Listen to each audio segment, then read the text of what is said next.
IronOverload.io hardcore, episode 63. Today we're going to talk about healing peptides. We're going to talk about BPC157 and TB500, how to use. So a lot of people ask me all the time how to use these.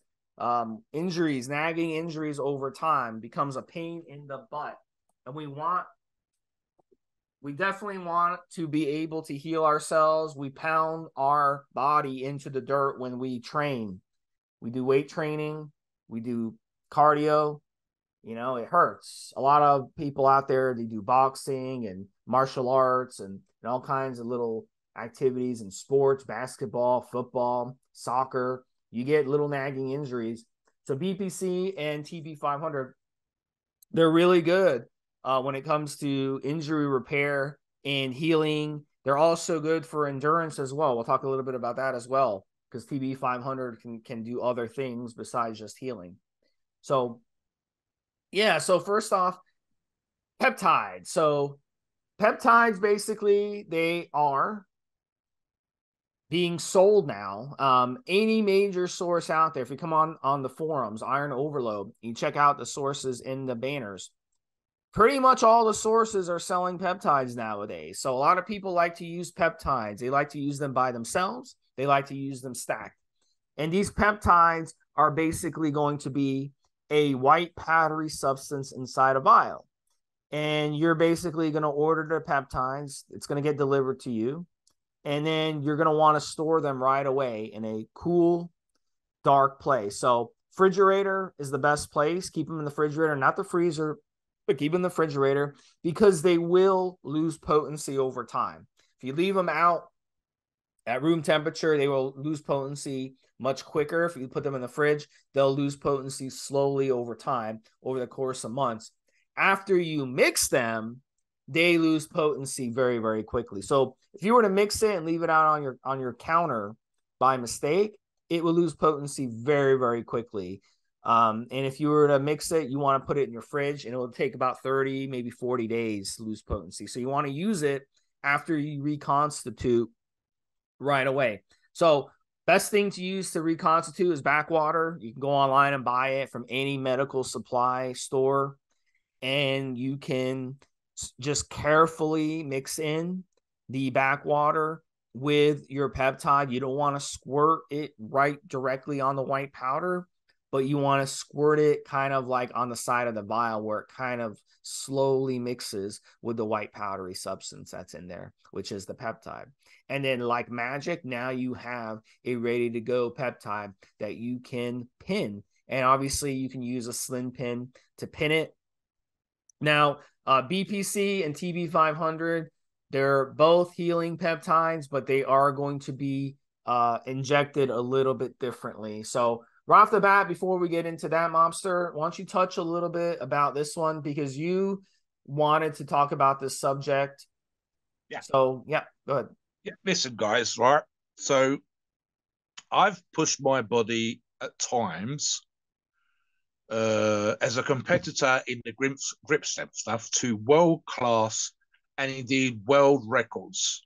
I actually posted, I think, on my bulk cycle, Steve, the list of records that still apply, as well as somewhere I've been knocked down from second to third to fourth or whatever else. But that's in the fucking world. That the number that I've done is now the fourth best of all time. That's just so fuck. And the argument for any of that stuff, and this comes to hard training, but especially when you're doing world record shit, is you are trying to get your body to do something that hardly anybody else does. You look around your gym and see, Steve, the guys that are training their fucking asses off.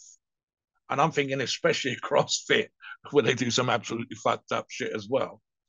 The chances of injury are that much higher. Now, Steve and I have touched upon, and this is where my story comes in. Looking after your joints, and specifically, we refer to the shoulder joint, ball and socket. If you guys, and I think I actually made a comment on one of the forums just the other day, Steve, where the guy was doing 7 exercises for the shoulders, 6 or 7 exercises for triceps, and then I think he was doing chest. Every single movement, 20 plus exercises, multiple sets. He's only doing 3 body parts. Every single movement would have been around the shoulder joint, every single one. That's a level of volume that I think most professional bodybuilders won't go to, Steve. I would absolutely guarantee that if he hasn't got a short, put my teeth in, a sore shoulder or shoulders right now, he will have them very, very soon. Even if the weights are moderate and the reps aren't crazy, it's just sheer wear and tear. So I got into this, and again, I'm talking about pushing myself in particular places. Even my compound, even my big exercises, the bench, the deadlift, the squat, and whatever else, these are all decent numbers. But again, I've been training a long ass time. So there's a couple of factors here. One is the sheer length of time I've been training. I get old, I carry on lifting weights, I'm more likely to get injured. And the other one was I ended up where I couldn't raise my arms above my head. I can barely do it now, cold, Steve. So this is called a so-called condition called frozen shoulder. And this was fucking annoying, Steve. I've had soreness in the shoulders in the past, but I started using a good solid joint product, and within 10 or 11 days of using glucosamine and up in my fish oils and so on and so forth, couldn't lie on either side. I couldn't lie on my left hand side or my right hand side because I'd be pressing down into the mattress, pressing down to the pillows, and it was uncomfortable as fuck. So I was kind of half on my side, half on my back. Glucosamine, the joint products, boom, that pain went away. Frozen shoulder is kind of a restriction, almost where wear and tear on the actual joint, the little shiny part of the bone, the inflamed tendons, the sore muscles. And here's the thing, guys, and I made a note of this as well. If you have any issues that require a healing peptide, like either one of these two, which are great, by the way, and it might be your elbow, it might be your knee, it might be your hip, or it might be your shoulder, as it is in my case, and you keep doing stupid shit, I'm reaching out from this podcast to bitch slap you upside the head. Literally the thing that's fucking you up, and you are still doing it. So, just as an example for myself, I 100% investigated using healing peptides like TB500 and BPC157. Absolutely. The feedback, and I'm not just talking about the Evo family of forums and the IronOverload, etc., etc. I looked in a bunch of places, including the medical review sites, and I don't think I've seen a single negative comment. Literally everybody that run it as it should be run both of them as they should be run, has had a great response to these peptides. Others you could argue the toss about, Steve, that there's a huge list of peptides out there, guys, and some of them are very, very similar, and you need to get the right form with that. These two is healing peptides. This is what they do. In fact, there's a couple of bonuses which Steve will touch upon, but they do. There's the saying, Steve says it does what it says on the tin. Literally, I took this and the joint got better. I took this and my tendons weren't as inflamed and so on and so forth. But I will say this, as I just talked about, don't keep doing the stupid thing you did before. Rehab, ice, rest, change the goddamn exercise. Switch from barbell to dumbbells, switch from barbell or dumbbells to machines, do sides and rears instead of just one kind of lateral, and so on and so forth, Steve. The amount of us, and I've probably been guilty of this, and I suspect Steve has as well, we know because we've done it that we keep on doing. Oh, I feel much better now, Steve. I can go back to doing what I was doing before. It has taken me close to 2 years, and I'm still not quite there to get back to the level that I was doing 2 years ago. 2 years ago, guys, part of lockdown, had the crew in here, and my PB was 120 kilograms, which is 264 pounds for multiple reps. And my single one rep max was 130 kilos, 286 pounds. Not quite 300, which would have been a super mark in the sand, but anything over 100 is good, and anything around 200 is lovely. And it's taken me, I'm just back now to 231 pounds. So I've done a bunch of rehab, which specifically in my case is different angles with just a 1 pound broomstick, doing 40 repetitions at one angle, 40 repetitions at another angle, and so on. And by the time I finish warming up, with this super lightweight broomstick, I'm finally able to get my arms above the head when I'm pressing with a barbell. And I said my strength's coming back. But that's 2 years, and that is average. That is typical. It was an unreal number when I saw it wrote down, Steve. What the fuck? 18 months to 2 years. Oh, come on. I'm not going to press for 2 years. What the so on and so forth. It was just fucked up. So it's taken me that long to recover. And again, feedback on this. Ironically, as Steve asked me in the show, I've got TB500 here in a cool, dark, dry place. Thank you very much. And exactly like Steve says, white powder, 2 milligrams in a little tiny vial. And again, I'll echo what Steve says in terms of any peptide, and I'm thinking of growth hormone and other bits and pieces. Anything it reconstitute, which is in peptide form, is fragile. Now, it's not that fragile, but you kind of, as some guys, and it depends where you live in the world, if it arrives in your mailbox and it's super hot or super cold, get the fuck out there and get it into the right environment as quickly as you can. But it is even more fragile, as Steve said, again, once it's mixed up. So typically we advise you to mix up just what you want. Now, I want to get into a specific that Steve and I touched upon. Right. Of the two, you want one is best. Let me have a look at this here, Steve. For example, BPC157 needs to be injected near or into the actual site of injury for you to get the best benefits. Now, it doesn't mean you must. If you could inject it into your arm if it was a delt injury or shoulder injury, but it is a lot better and a lot more chances of healing and giving you the results you're looking for if it's close to or actually site injected, as close as you can to that tendon, as close as you can to the muscle, as close as you possibly can to the site of injury. Now, TB500, slightly different, doesn't need to be. It is more generalized and it will travel to the site, for want of a better phrase. Now, that doesn't mean you can't site inject, by all means, but it won't make a difference in the same way that BPC157 would. So make a note of this when you're listening to the show, guys. BPC157 as close to, if not into the actual site of injury. TB500 could be more generalized, more intramuscular, etc., etc. Now, Steve and I was having a bit of back and forth about debating, but talk first, Steve, before we get into the dosing and cycling of how we would use this, length of time, etc., etc. Talk about, and we see this a lot, Steve, the amount of people that keep doing the stupid shit that injured themselves. I know Steve's commented on this because I've seen him post on the forum going, listen, you need to rest, you need to recover. Talk about that, Steve. Yeah, and not just that, but also, using these peptides, BPC and TB500, after the fact you got injured, instead of doing what you need to do to prevent injuries and maintenance. It's like not getting your oil changed on your car and just waiting for the engine to blow.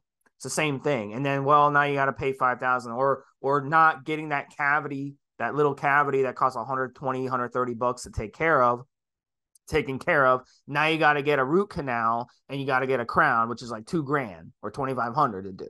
You see? So this is general maintenance on your body. You should be working on your flexibility, on your mobility. There's a reason the most flexible professional athletes have less of an injury history. I mean, these guys never get injured. It's because their flexibility is so damn good. So they get bent in every different direction. They manage to avoid injuries, where other guys get bent a certain way and they're like out for the year. They blow out an Achilles, they blow out an ACL, whatever, because they didn't keep up with their maintenance. They don't keep out with their conditioning. We see guys hold out in the NFL until the season starts, and then they get back on the field at the last minute, and then they get injured. Why? Because they didn't build up their conditioning during mini camp and training camp and preseason. So it's the same thing. You have to keep up with your conditioning. You have to keep up with your flexibility, with your mobility. That's how we avoid injuries. Waiting till, oh my God, I get an injury, and now I'm going to use BPC and TB500 might not be the best strategy. You may want to use these at a maintenance dose beforehand. So let's get into that. First off, I've noticed a lot too with BPC is now they have different options where they have a liquid spray. You can spray it orally, either up your nose or down your mouth, whatever. They have that available. I have not personally tried that. I personally would not trust it to be as effective as injecting the peptide personally, but it doesn't mean that it won't work. But it is going to be more expensive to go down that route. So you can try that and kind of experiment with it yourself and see if it really makes a difference. I have not yet, so I can't vouch for that strategy. I would imagine it would be somewhat effective, but I would also imagine going ahead and injecting the peptide into the injury itself would be far more effective. That's just common sense. And in that situation. So let's kind of stick with the injectable dosing. If you're going to use the spray solutions, then usually it's one spray, either up your nose or down your throat. That's going to be the daily dose. And then you can kind of go from there. Now, when it comes to the injectable BPC157, look, at the end of the day, you're mostly going to see the BPC. It's going to come in a 5 milligram vial. And basically, let's say the dosage is 500 micrograms. So you're looking at 10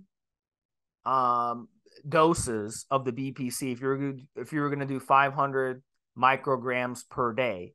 That's not very much. All right. Now you could stretch it out and do 250 micrograms a day, or you could do 500 micrograms every other day, and you'd stretch out the vial to 20 days. Or you could do every third day and stretch it out to a full month.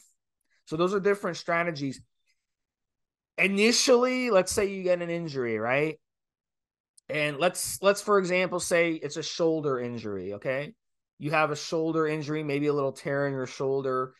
The BPC, you want to basically take a needle and you want to basically extract the peptide into the syringe, and you want to put the PPC as close to that injury as possible. So if it was a shoulder, for example, I'd be using a 25 gauge needle. So I load up the syringe and I would use that thick 25 gauge needle to get deep into that shoulder muscle, as close to where that injury is derived from as possible, without hitting a vein, without, causing not going through a bone or something, obviously. But you want to get it close to deep and as close to injury as possible, and go ahead and pin it into that muscle. Now you can use a slim pin.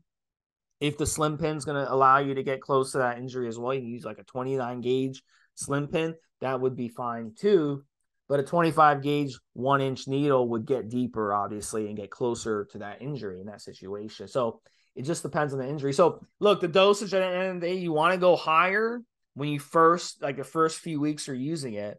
You want to go a little higher. So if you can get 500 micrograms a day, that's wonderful. If it's not economically possible, do 500 micrograms every other day, or you could do 250 micrograms a day. Either one of those strategies would work fine. Another thing that you can look at doing as well is transferring that from a initial dose transferring it into more of a maintenance dose. So you can do the first couple bottles of it. You can go every day or every other day or every third day at the worst. And then you could kind of compress it and go every 2, 3, 4 days, 5 days. And then you can go every, twice a week. And then another month later, you can go to once a week. So you want to basically go from an initial stage of a injection schedule to kind of go more in the maintenance schedule. And you want to keep maintaining it over time, or you can start maintaining it now before the injuries and do a maintenance dose ahead of time and kind of prevent injuries and kind of heal up little injuries that pop up so they don't turn into big injuries. So that would be your strategy on BPC. Mobster, any thoughts on that? Yeah, I think it's more of a mental necessarily than a chemical/physical approach, Steve. But I can see that there'd be something behind the idea of, and I'm not normally this keen on this idea, front loading or kickstarting, if we were talking about anabolics. But listen, guys, if you're in the kind of pain and discomfort that I know some of you are, and I have been, I can see the thought process behind putting a little bit extra in at the beginning, doing dailies, doing hourlies or whatever, versus just running it and leaving it at the same protocol for the whole length of time. Something I want to touch upon here, Steve, and I made this as a note when you was talking just now, and I've actually mentioned this in other shows, and Steve's talked about this as well when he's talked about professional American football, right? The time, and I'm thinking of the strength athletes, I'm thinking specifically, and they're not the only ones, but these are the ones that spring to mind as we talk, of the Stoltman brothers. They are, and Eddie Hall was a great example when he was doing the approach to the 500 kilo deadlift, Steve. They would talk about the time in the gym and then the time that they spent in rehab. Now, most of our listeners, myself included, arguably, I might even get paid, Steve, but I'm not a quote unquote professional athlete. If I was required to compete 10, 12, 14 times a year, or worse, Steve, twice a week like a soccer player, hundreds of times a year, playing both practice and on the field during an actual match, as a golfer, as a tennis pro, the amount of time that I spend practicing my sport is typically, and I'm going to use the strength athletes here, Steve, 3 to 4 hours a day. What are strength athletes doing now? What are the professional athletes doing now? They are spending 3 to 4 hours a day again just on rehab. The uptake and increase in use of ice baths and contrast baths as it's in the last few years. There was always a thing before, Steve, but in the last few years it's taken off. The amount of professional athletes that now have ice baths, containers, special, they've got the jacuzzi right next to the jacuzzi is literally another container full of water that's chilled to a certain temperature. And in and out of those two, the amount from Ronnie Coleman and Jay Cutler onwards, that we're getting deep tissue massage a minimum of once a week, and even a lighter massage, relaxing massage, at least another once a week. The amount that, and I've got stuff here, Steve. Unfortunately, I've got too goddamn big to use them. But I've had massaging chairs here, so they're literally sitting here doing a podcast, and 5 minutes before the podcast, the chair's vibrating away, and for 15, 20 minutes. I actually broke one of them machines, not because I broke the fucking chair, but because I used it 7 times in one day. I think I was pressing too hard into it. So literally, I look at stuff like looking after my joints with joint products, looking after my joints with fish oils and healthy oils in my diet, massaging. I regularly had a sports massage before my big competitions back in the day. The athletes that we could talk about and the rehab and therapy that those guys do. And like I said, here's the thing, guys, and it's just a common sense approach. We understand that it can be difficult. It's almost addicting to stop training. So I would say, first off, if you can, don't, meaning don't do the thing. Stop training. Take 48 hours, take 72 hours, take a week off. Especially if it's an elbow or a shoulder or a knee, something big.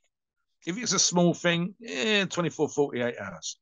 Number 2, swap exercises. Don't keep doing that singular exercise.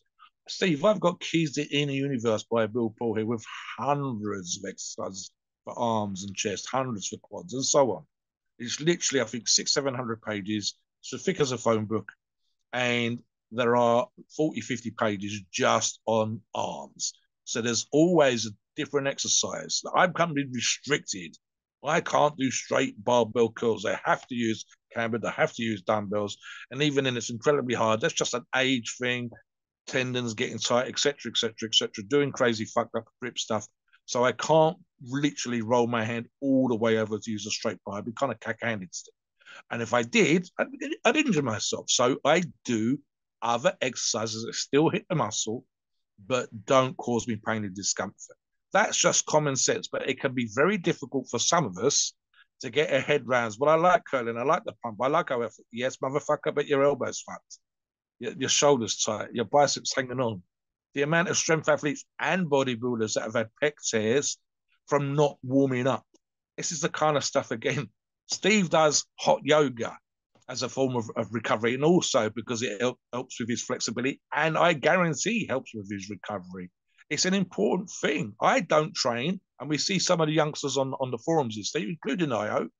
Some of the youngsters are training 6 days a week, and they're in the gym for 4 hours. I said, motherfucker, the PT's in longer than you. The amount of time you're there doesn't matter. But if you are training 6 days a week, you are literally allowing 1 day a week for proper recovery. Steve wants to talk about the TB500 doses because you need to know these numbers to get the best out of the product. And everything Mobster is saying, these are things you have to be doing. Just like I said, the maintenance on your car, the maintenance on your pool, the maintenance on your teeth. All this stuff has to be done in life. As much as we don't want to do, we have to do the maintenance. So adding BPC and TB500 alone and just depending on them is not going to work. You have to do everything Mobster is talking about and that I'm talking about as well. There's a combination of factors. That's what keeps you. That's what kept Tom Brady around for over 20 years and healthy, is because he did all these things that nobody wants to do. So let's talk about TB500. Now, TB500 typically is sold in either 2 milligram or 5 milligram vials. I've seen some sources now do 10 milligrams, which is pretty cool because you can save a little money when you buy a 10 milligram vial of it. Maybe you can save like 10-15% off the total price. So that's a good little investment to do. Now, just like the BPC, you want to do a loading phase with the TB500 and then switch it to more of a maintenance phase. So initially, you would go with 2 milligrams every day, or you could do like 2 milligrams every other day or every third day, something like that. And then after like 2-3 weeks, you can lower it. So if you're doing 2 milligrams every other day initially, or every day, then you can switch it to doing it every day or every third day or every fourth day, and then so on. And then after like 2-3 months, you gradually turn into a maintenance phase where you're only doing 2 milligrams once a week or twice a week, and so on, just like the BPC. And then with the TB500, you can inject it anywhere. Just use a slim pen. You can inject it. Usually people like to inject it into their stomach fat. You just pull up your stomach fat, boom, you inject it. It's done. It doesn't have to be injected near the injury. And it's systematic. It'll go throughout your body, no problem. BPC will as well, but less so. So BPC, you want to get it as close to the injury as possible. TB500, you can just inject anywhere. It's systematic. Now, TB500 also will help you with endurance. I noticed that when I was using TB500. It's also really good for endurance. So if you are a cardio person, you have a friend who's a cardio person, you want to get them a nice Christmas gift, TB500 is a great one to get for them because they will really, really like it. It's going to help them with their endurance. It's going to help them with their little nagging feet injuries, shin splints, hip injuries, knee injuries that runners typically get. It's going to help them with all of that. So you don't want to mix them in the same syringe. Let me reiterate that again. You don't want to mix TB and BPC in the same syringe and pin. You want to inject them separately. You can inject them minutes apart. That's fine. You just don't want to inject them together. You never mix peptides. Don't get into the habit of mixing peptides because they're very fragile, and always keep them refrigerated before and especially after you mix them to keep them their shelf life longer. And you want to use them after you mix them. Let me reiterate again. You want to use them preferably within 30 days, but you can go within 40 or 45 days. That's fine. But you want to use them as soon as possible. So if you get the 10 milligram TB500, you want to make sure you use that 10 milligrams as soon as possible. You want to use it all. So that's as simple, as I can put it on how to use them. And the key with these peptides is the loading phase and then transitioning that to a maintenance phase, and also doing a maintenance phase before you end up with an injury, not waiting till, now I got an injury. Now I'm going to do everything I got to do. No, that's not smart. Okay. It's the cavity versus getting the root canal and crown argument. Don't wait till you need a root canal and crown to start going to the dentist. You should be already going to the dentist, and he should already be solving your cavity issue before it becomes a big problem, and then you need a bridge, and then you need this, and then you need that. It's just it's stupid. So maintenance on your body is important, guys. Mobster, final thoughts? I think it's a disclaimer. Great show. Yeah, absolutely, Steve. Prevention's a lot better than having to fix a problem. It really is. I touched on it earlier, Steve, when I just had to frustrate. When I saw the time scale, it's just 18 months to 2 years to recover. Are you fucking kidding me? And that honestly, and career-ending injuries. Who wants a torn bicep? Hands up in the air, motherfuckers, assuming you've got mobility. Come on.